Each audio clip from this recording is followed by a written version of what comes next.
Tafsir Al-Fatihah, ayat 7.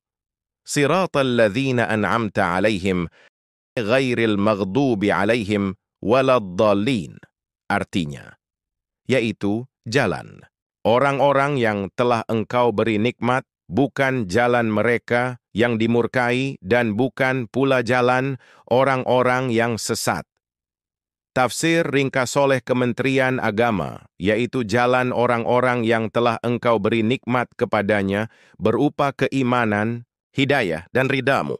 Mereka itu seperti dijelaskan dalam surah An-Nisa ayat 69 adalah 1. Para nabi yang telah dipilih Allah untuk memperoleh bimbingan sekaligus ditugasi untuk menuntun manusia menuju kebenaran ilahi. 2. Siddiqin, yaitu orang-orang yang selalu benar dan jujur, tidak ternodai oleh kebatilan, tidak pula mengambil sikap yang bertentangan dengan kebenaran. 3.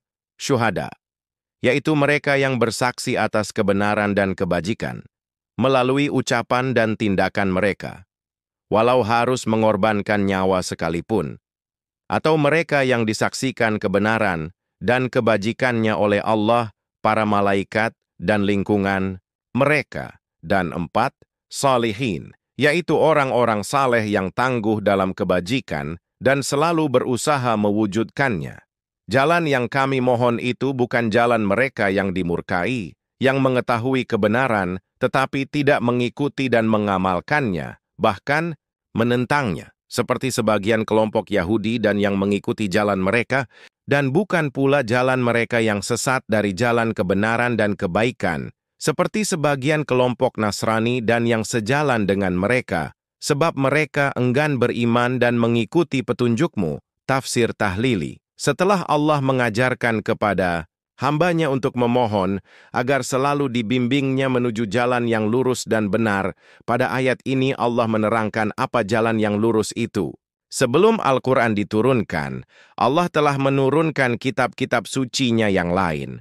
Dan sebelum Nabi Muhammad diutus, Allah telah mengutus rasul-rasul karena sebelum umat yang sekarang ini telah banyak umat terdahulu. Di antara umat-umat yang terdahulu itu terdapat nabi-nabi, siddiqan yang membenarkan rasul-rasul dengan jujur dan patuh, syuhada yang telah mengorbankan jiwa dan harta untuk kemuliaan agama Allah, dan orang-orang saleh yang telah membuat kebajikan dan menjauhi larangan Allah. Mereka itulah orang-orang yang telah diberi nikmat oleh Allah, dan kita diajari agar memohon kepadanya agar diberinya taufik dan bimbingan, sebagaimana Dia telah memberi taufik dan membimbing mereka.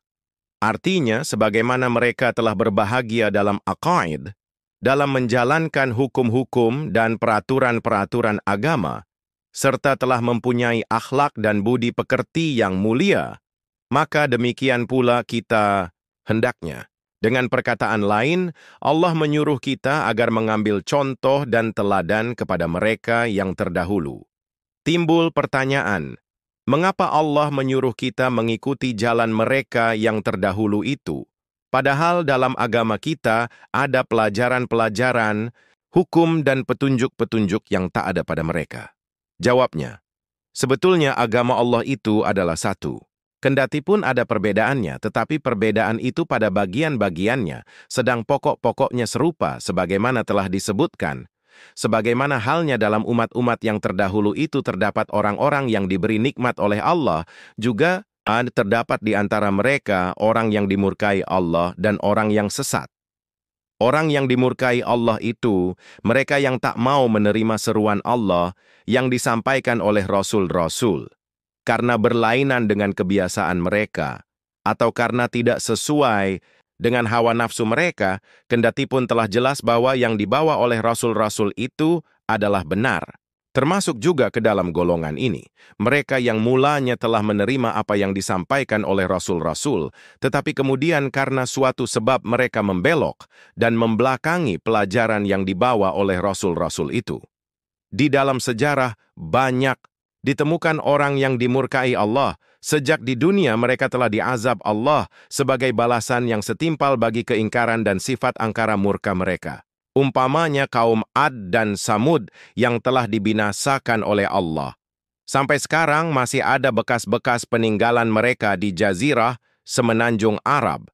Begitu juga Fir'aun dan kaumnya yang telah dibinasakan Allah di Laut Merah. Mumi Fir'aun sampai sekarang masih tersimpan di museum di Mesir. Orang-orang yang sesat ialah mereka yang tidak betul kepercayaannya, atau tidak betul pekerjaan dan amal ibadahnya, serta rusak budi pekertinya. Bila akidah seseorang tidak betul, atau pekerjaan dan amal ibadahnya salah, dan akhlaknya telah rusak, akan celakalah dia, dan kalau suatu bangsa berada pada situasi seperti itu, akan jatuhlah bangsa itu. Maka dengan ayat ini, Allah mengajari hambanya untuk memohon kepadanya agar terjauh dari kemurkaannya dan terhindar dari kesesatan. Di dalamnya juga tersimpul perintah Allah agar manusia mengambil pelajaran dari sejarah bangsa-bangsa yang terdahulu. Alangkah banyaknya dalam sejarah kejadian-kejadian yang dapat dijadikan iktibar dan pelajaran.